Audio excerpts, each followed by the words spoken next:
Jeff, we're back. What's up, Ben? Sorry I missed you last week. I was a little bit of an illness, and sorry to everyone for the hiatus. Think of it like as our 1 week off this summer, Ben.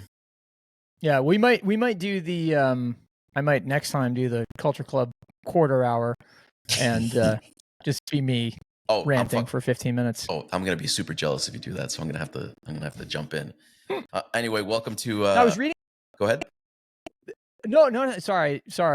And let me just finish your sentence there. Please welcome go. Everybody to the Culture Club Show half hour, in which half of Culture Club talks for half an hour. The thing I was going to say was I was just reading something. There was an interview between this guy Kyle Raymond Fitzpatrick, who has a great newsletter on Substack called The Trend Report. Okay. And this woman, Coco Moco, who is apparently a Gen Z expert or something like that. And they did this really interesting 2-part conversation where they talked about Gen Alpha, in other words, the generation after Gen Z, for his newsletter, and it's transcribed as written text. And then they talked on her podcast, which is like a video pod, about Gen Z. But she, in the intro to it, she said, I normally do solo pods, where she's essentially just like talking to the camera or something for the whole period of pod. And it has never occurred to me in my life to do that. I guess I've done these little intros on Substack for Sick Weekly about like that, but it got me thinking. I was just like, yeah, should we do like these soliloquies, like Jeff's thoughts, 3 a.m. Yeah, musings. plenty of them for sure. Listen, I think honestly, I think you have a strong enough of opinion around many things that I think it would work. Yeah, the short pods are interesting. I find myself actually absorbing those much more on like an Instagram stories or a YouTube stories, right? All right. Well, maybe that'll be something that we play around with. We also have to. I was making a note of this for Elsa. We have to get the transcriptions of these conversations and turn them into a newsletter. It's right there waiting for us. So we should just get that done. I opened a third tab in our working doc. Everybody's getting to see behind the fourth wall here. We're breaking the fourth wall. All right, you're running LimeWire. You're downloading stuff on Kazaa. Sorry, technical difficulty there for a second, guys. I was on Kazaa. On a quick note, the differences before we get into the news, the differences between those streaming services back, and somebody's got to do a nice little podcast on that, because Kazaa was very different than Napster, was very different than, what was the one where all LimeWire, like the 12 inches were? Very there was different one than Pirate specifically Bay. for like dance music. Very different than anyway, what was file the sharing. BitTorrent one. There were so many of Pirate Bay, but that's still around, by the way. Is it?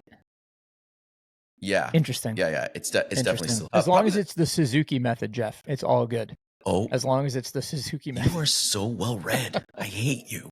In the news this week, I think around culture, probably the biggest story, Ben, was news that Nike had filed a $60 million lawsuit against Sue Surgeon, for those that don't know. She sneezed there. I can't even say it, dude. The shoe surgeon. Right. And for those that are not familiar with his work, a sneaker customizer that, quite frankly, has been doing it better than most for quite some time. It's an interesting lawsuit, Ben. I don't know if you got a chance to read through it, but their points on what they're touching on are quite specific. Well, talk about that a little bit. I saw that the amount is for $60 million, which Nike represented as the value that the shoe surgeon has earned on infringing designs. Trebled is the word that they use. So in other words, they project that he's made. Yeah, they project that he's made $20 million over the course of, let's call it, his career on infringing on trademark Nike's designs, and so they are sending him and the rest of the let's call it customizer community a message that they are not to be trifled with. Right, and it's first of all, if that number is true, bravo to him and his team for just making an amazing business. Like, come on, that's just amazing. Yeah, that's the first thing. And if we go a little bit more into the detail, they don't take issue with the customization of color or painting which I think that Nike, even in the lawsuit, I think not applauds, but is they're down for it. Tacitly supports. Their issue is with this, right? Their issue is that the classes, and for those that aren't aware, Jesus, the surgeon. I'm just going to say the surgeon for now. It has classes and programs that actually show kids how to quote unquote customize your shoe. And what's happening in those classes, I think that Nike takes issue with, is the deconstruction of shoes and how people are starting to take that product to the next level. They're cutting patterns to match the designs. They are building from the soles up entirely new shoes in both materials and in colorways that Nike heretofore hasn't imagined, and so that's where the infringement theoretically comes in. Right. It's a tough one for Nike, because you know for sure that their legal team has been paying attention every day to what's going on, and I feel a little hard pressed to think that Nike would just wait for a moment to do that. There must be something's coming together, and who knows? Because I mean, could it be the precipitous drop in their stock value over the last 2 weeks? I mean, look, not to be like stupid or simplistic about it, but there's a little bit of like the chickens coming home to roost here, where you have not only like the the loss of brand heat for Nike culturally, across basically every touch point over the last 2 years or so, except Jordan, partially through the gains in what's that? Except Jordan. Well, I mean, but I would argue that the fact that Jordan is still selling and performing doesn't make it hot. In fact, I think it's probably it's interesting. It's to the point of gross oversaturation. Sure, for sure on the Jordan 1. It's on shelves. But also just like what comes after gross oversaturation is the cliff, right? Like this is both a feather in their continuous cap and also a warning sign as far as I'm concerned. Like when my daughter's friends come over, there are 8 pairs of Jordans in the foyer. There's Jordans and Sambas, and that's all. And like at some point, some cool kid is going to be like, I'm off that, and it's going to be, those are going to be over. And for Adidas, it's a little bit different because they have lots of different styles. For Jordan, they've got 7, 8 key models that people really wear. And Ben, then let's be honest. I don't think it's that. I would say it's even less than that. I would say it's, maybe 4, if max. The 1, the 3, the 4, the 5, the 11. There's plenty of good silhouettes. I'm simply saying that, that to your point, yes, it's a small number. It's less than a handful, in my opinion. It's interesting that you mentioned Samba, and you mentioned the fact that Adi has that archive.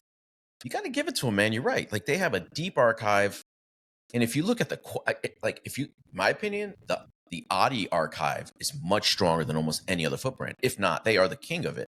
Nike doesn't have an arsenal that good, because they haven't been along that long either. But it's funny. It's funny you should. Oh, sorry. Go ahead. I was just going to say, kids. I had this conversation on a group the other day where we were talking about Nike, and I think the reality is that kids are into something else right now. They're really into slides. Crocs are really working. These simple. I don't even know how to describe that category of footwear, but it is interesting. Casual comfort footwear. Sure, whatever. Actually, and shout out really quick, no ad to UFAs for sending me an amazing pair of. I mean, honestly, they're just fantastic. That's UFOs, right? Oh, UFOs. Apologies, Ben. But let's get back to it. Sorry, guys. I had a little something to do with that, so I have to insist on the pronunciation of it. It's fine.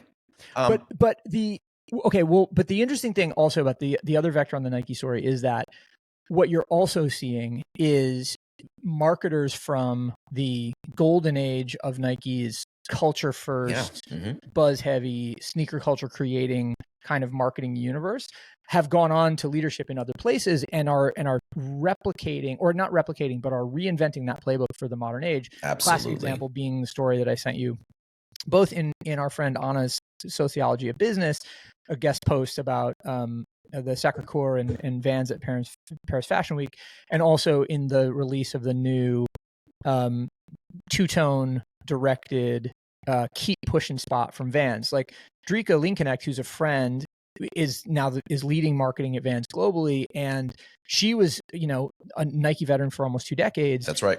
Using a lot of those same cultural playbooks because they were the right moves then and they're the right moves now. You're absolutely right. The playbook and for those that are not aware, Vans has been showing up very well. In fact, I would say that it's very hard. It's great to make your first record. It's really hard to have a follow-up record, right? Your sophomore record's always difficult, but Vans did it. For those that aren't aware, Vans, specifically around the OTW brand, or at least launch of it, 2 years ago, opened up a skatable piece of art in the middle of Paris, which really went down well. Less than 2 years ago. That was so sorry. I'm sorry, not 2 years. Sorry, what am I saying? No. I misconfused what you were saying. But yeah, during Fashion Week, Fashion Week in what, February, right? Like, I guess, launched the thing. It was just February. Freeze Week. It was Freeze Week. It was Freeze Week. It was in February in LA, and they made the giant piece of Sterling Ruby designed skatable art. Right. And then they replicated something similar to that in Paris, right in front of the Fourcore. Go back even farther. I think the Fashion Week just prior to that, which I think is 1 year ago, is when they showed up to Paris. Okay, gotcha. And by the way, back to Drika and that team, the playbook is 100% a playbook that you and I are very aware of, just because we've seen it so many times, and you're absolutely right. It works. Well, we helped. Not for nothing. We helped construct it in some ways, or helped realize it anyway. Sure. In our respective previous careers. Right. And also, let's give Drika and the people that she's brought into that team. I mean, she's brought in some real masters of the art of subtle high-low storytelling. And Ian Genoza, who was, I think, on our Friends Throwing Fits podcast not too long ago, really helming really a helm behind a lot of that. Also an ultimate connector, a guy who can speak the language of the streets and the boardrooms. And you know what? It's interesting. For the first time, I think, over the last year, we've seen Ian in the press. I think he did a piece, if I'm not mistaken, with Vogue. I think he did and I could be wrong on the publication, or maybe it was GQ. He did an interview with Throwing Fits.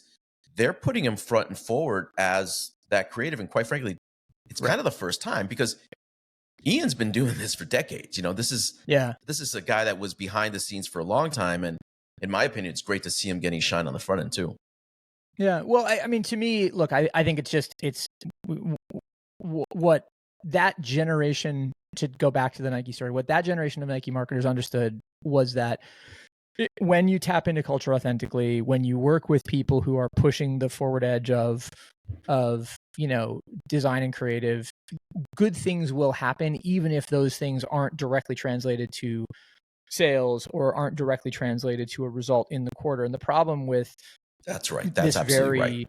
Like Wall Street quarterly result oriented kind of mindset that has been run over this DTC playbook under John Don is like, it's just not cool. And that, cool, of course, is ephemeral, hard to define, hard to put your foot on or your finger on, but like, you can just feel it. And the interesting thing for me, in fact, actually, is that we're starting to get some counter signals from Nike. I thought that I don't know if you saw the takeover of the Centre Pompidou for the Olympics, but they basically the Pompidou Center, the Pompidou Museum in Paris, now has LED screens for the entire front of the building, and Nike has taken that over. And I have never seen anybody else use it. I think they're using it for the first time. Yeah, that looks really sick. That feels like the right kind of cultural takeover, and it draws in stark comparison to some of the stuff that they've done over the last couple of years. It is that thinking outside of the box. It's that thinking outside of the box, going really big, and feeling quite bright. Right there, it's interesting. I think that they've learned that playbook. And as a complete aside, I am surprised. Ben, you and I should be the guys to write the oral history of that playbook, because this is going to be studied, and now we're through at least 3 cycles of that, whatever we're calling it. We know it works. Somebody's got to write that story. I want to put an aside there too. If you think about the Olympics, and I don't know what the rules are, who the main sponsor is, and it may not work the same way as, say, World Cup FIFA soccer, where Audi owns essentially 3 miles around every stadium. What Nike's very Right. good at is figuring out how to show up when they're not supposed to be there. Well, but go ahead. And by the way, I don't mean not supposed to be there because they don't belong, but sort of not supposed to be there within sort of what the constructs of the business side of sport may look like the Olympic ring sponsorships are and all of that Right. kind of stuff. I mean, the interesting thing about that is that the story this year was Bandit Running, which is just like an upstart running company from right around the corner from me in Greenpoint, took over the Olympic trials, the track trials. No shit. With with an unbranded like black uniform kit they gave to everybody who wasn't a endorsed athlete. Amazing. Just as a bit of, but it was just like when Beats did, gave out headphones to all the Olympic athletes. Another great whenever story. that was, 2016. Oh, another great story. Yeah. So look, in any case, I mean, it's like leading with culture, going big, taking risks, all of this sort of stuff. I mean, these are repeated themes, and you're right. We probably could dial back and do some of that oral history and start with, the beginning of Culture marketing, Tier Zero and Nike's Energy, and all these kind of destinations. I remember the first like walking into A Life on Orchard Street. God, we're really sounding old now. But Orchard Street in 2002 and seeing the Nike Air Woven and being like, what are those? Yeah, it's funny. The Air Woven. Why are they in this art gallery and all that kind of stuff? Yeah. Well, let's do it. We should do you and I should do like a old man's episode someday. We'll do a whole nother series on just Jeff, old stories. Every episode is an old man's episode. Are you kidding me here? But But back to Vans. Vans for a second. Okay. Our friend Ricky Engelberg, who is himself a Nike veteran, was CMO at Converse. Right. He's over at Maximum Effort these days, which is the shout out Ricky, the big program that's doing a lot of what we're seeing around Wrexham and beyond. He said something the other day in conversation where what we're seeing from Vans is going to we're going to see the energy from it in 2 years. And that's interesting because he's right. It is a 2 to 3 year window of energy marketing that will lead to a success down the road. And that really speaks to today's world where we just are told we don't have time to do that. And I think it's bullshit. I think we can. No, it works. And in my opinion, at least from what we've seen, Ben, and I think you'd agree, it works when done well. 100%. Not only that, but it's like and it's not to say you can't do it in parallel to all of the other near-term shit that you need to do to make this quarter or to discount in your promotional period or whatever it is, sell through a particular sort of SKU that's underperforming. Like you can do all of that stuff and be doing the brand building cool stuff in the background. And we live in a world where things are increasingly viewed as binary, where it's you're right or you're wrong, you're on or you're off. It's like it doesn't. The third way is the right way, probably. The first part of a business, especially a corporation, that takes a hit when it comes to downsizing or when you need to tighten the belt on budget is always marketing. It always is marketing, right? Yep. And if in many ways, I would say that marketing is a portion that you almost need to sort of realign around if you have a good story. And I think few businesses would have that viewpoint. We can actually see that now if you go to the job market in the United States, which is quite warm, but within the world of marketing, there's a lot of people out there looking for jobs right now. But that's to say that there are companies like Vans, and I think Nike's going to do it too. Clearly, they're going to start spending that will help in turning around, or at least telling another story. Yeah, that was funny. The thing we heard from source unnamed, so as not to blow up their spot, but who said, "Yeah, when Nike's doing well, they don't call, right, and when they're doing badly, they're calling all the time." And they seem to be calling. From what we hear anecdotally, they're calling all the time. So for all my salespeople out there, pay attention. Don't give up. Maybe it's find your could be a good case study right now to look 100%. at. Well, that's to me why the Pompidou thing is an interesting indication, right? Like the Pompidou thing feels like the takeover of Austin in 2012 for the launch of Fuel Band. It feels like these kind of city takeovers that they've tried to do in the past, and they frankly they just haven't been executing well. Right. I think because the emphasis has been too much on how do we sell product, as opposed to, or not even how do we sell product, how do we push this DTC strategy, rather than how do we make amazing stuff that attracts people to the brand. Right. And Nike is under major pressure right now, of course, themselves, from where their stock price is. I mean, it could be an attractive point. It'll be interesting to see what comes out of those guys. Yeah, for sure. Well, so here's the other thing. ahead. Sorry, I want to circle back around quickly to because we started here with the Nike copyright Right. discussion, and there were two other developments on that copyright front that I found really interesting this week. One, which gets more specifically into copyright, is Skechers suing LL Bean for infringing on some of their copyrights, which I just find incredulous. Like, Skechers has never done anything but copy, ever.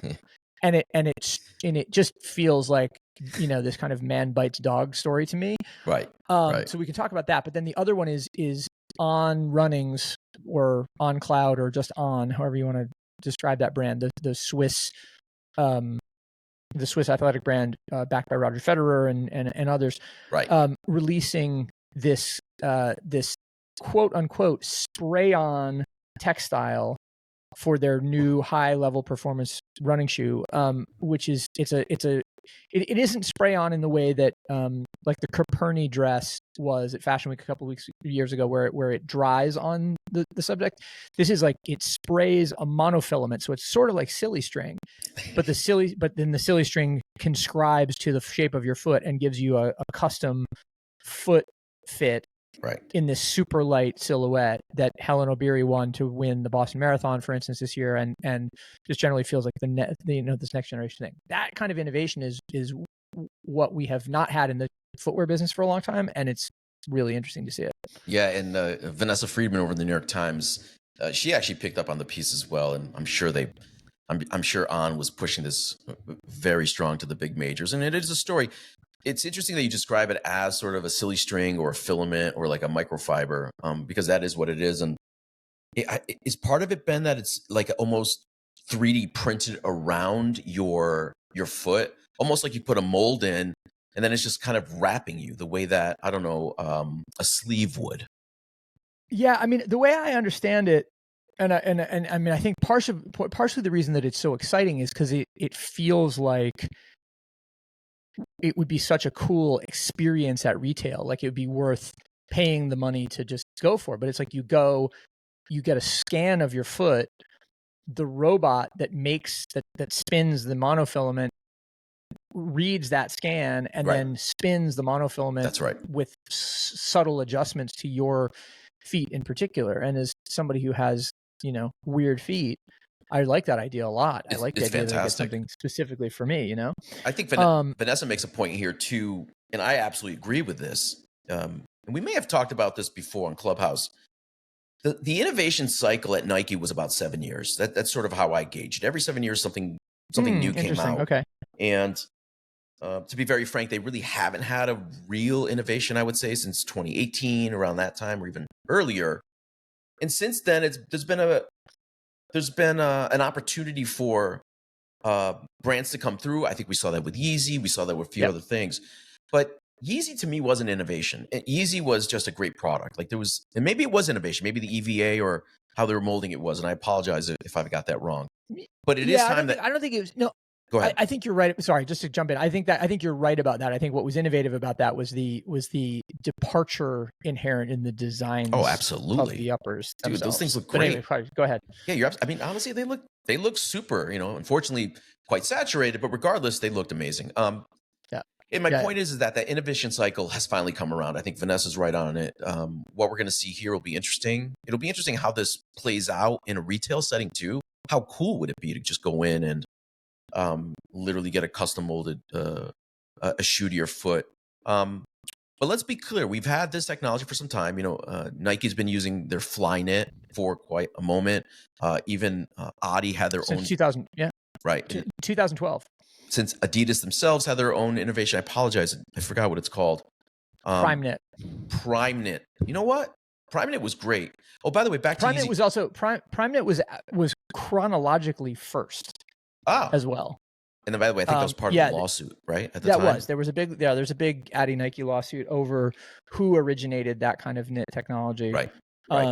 Nike, I think, indubitably has been more successful in marketing it, right? Yeah. And by the way, just a little bit of lore and history here. You know, I guess the Yeezy, specifically Boost, was an innovation that was licensed. Actually, BASF was the company that produced the foam around Boost, and they were not the only ones to use that product. Yeah, plenty. I think Swims actually used a little bit of it in their footwear as well. Interesting. Regardless. Swims.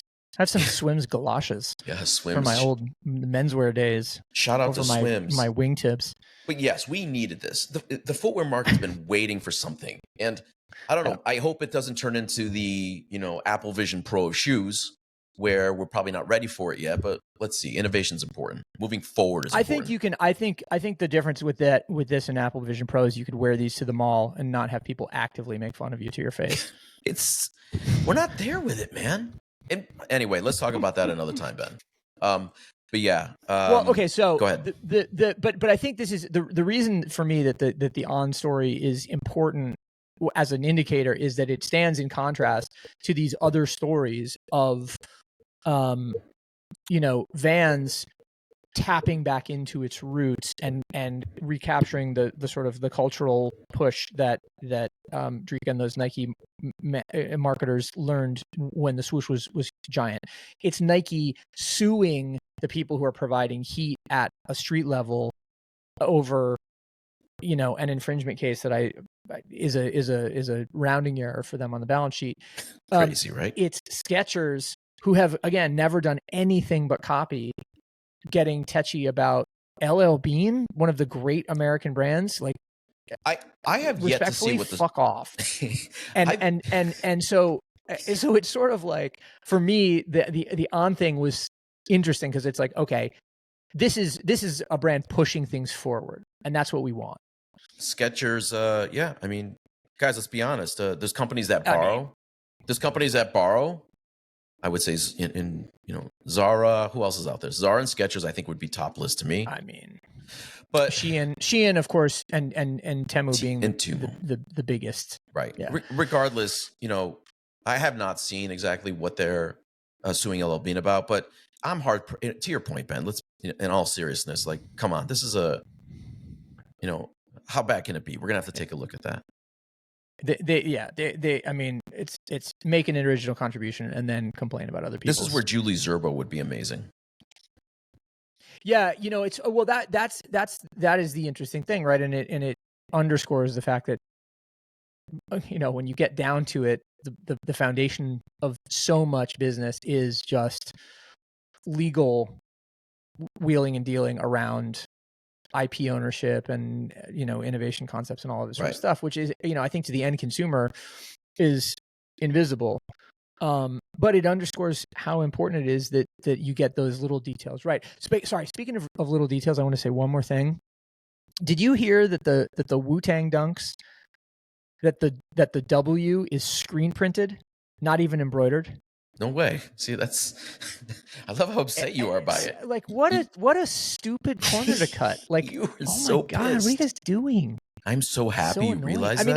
I mean, I'm too old for Wu-Tang Dunks, no matter how you slice it. But Ben, are we too old for Dunks? Well, I've been too old for Dunks since 2003. Yeah, but can we wear them with shorts, say at the beach? No.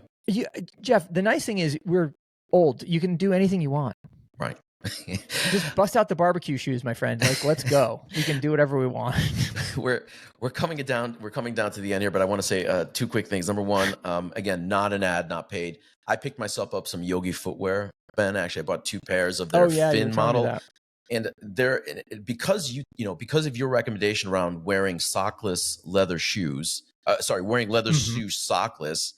I picked up 2 pairs, and you're right, man. It's amazing. I can finally wear shoes again. Down here in Miami. That's it, guys. To be a little instructive / pedantic, the advice was get a pair of shoes that are leather lined with real natural leather fabrics, and you don't have to wear socks, and they will be naturally antimicrobial and comfortable and mold to your feet. And so that's how you get out of the Gen Z Gen Millennial sock debate that's raging across the mediascape as well. It's all leather. Number two, I want to say thank you for being amazing. You and the wife for hosting me the other day during 4th of July. I had a great time with the old crew. I appreciate it. And then finally, I've got this teaching method that I want to ask you about before we go. So, okay, yeah, you mentioned that. I get to my classes about an hour before in order to just double check and prep. And one thing I tend to do is put some beat-based music on. Maybe it's house music. It's nothing too crazy. And I have found it to be an amazing kind of like, I don't know. It's like the metronome of as I'm working in some way, right? And this week I gave a pretty comprehensive quiz to one of my classes, and I just left the music on. And what was interesting was that the music was on super loud, but they just crushed through that quiz. It was amazing. And I'm wondering if we can use music as like the metronome of life or the metronome of a classroom, or am I just thinking way too deep about this shit? No, well, no. I mean, look, there's a reason. There's a giant genre called chill beats to relax and study to, right? Or whatever that thing is called. Beats to study and chill to, or whatever it is. the chill beats to study to. No, I think you absolutely. There is, metronomic music propels you, and it's funny. One of the great ironies of us doing a podcast here is that I have come to the conclusion that I listen to too many podcasts, and I need to start listening to more music because it's what provides me with a level of internal for a man motivation. Who has a pretty massive music library. I do. It's funny. I was looking through old CDs that I've kept as physical CDs. I haven't kept many, but I have a gang of them, and I was going through them the other day and trying to figure out why I had kept some of them. Some of them are like special jewel boxes. Some of them are things that have never been released on streaming, so on and so forth. But yeah, I need to listen to more music. I think that's the conclusion. By the way, speaking of more music, Jeff, both you and I were cited in Sam Valenti's Herb Sunday's mid-year music check-in. Great list. Where 70 plus people and 100 plus songs were shouted out as being the things that were captivating people this year. And like your song was new to me. My song was one of 3 Charlie XCX songs that showed up on the countdown. So it was, So it was it's a great list and a great playlist. And Sam, as usual, goes above and beyond in delivering, value to his audience. I love Sam Moman, Sam Valenti, of course, founder of Ghostly International. They don't call it. Is this still called Ghostly International, or they changed it to Ghostly? Yeah, Ghostly International is the record label, and then All Flowers Group is the umbrella. A man who constantly comes up in conversation. I don't know where I was the other day, and somebody mentioned Ghostly, and it was amazing. Anyway, shout out to him. Ben, we're almost 4 minutes overtime, bud. My God. All right. Well, in any case, Jeff, great to talk to you as always. And everybody, please subscribe to Culture Club Show, like these episodes, share them with your friends. All that kind of stuff helps us. And beyond that, it's just nice to hear from people. So let us know what you think too. All right, Ben. Talk to you next week, bud. All right, Jeff. Sounds good.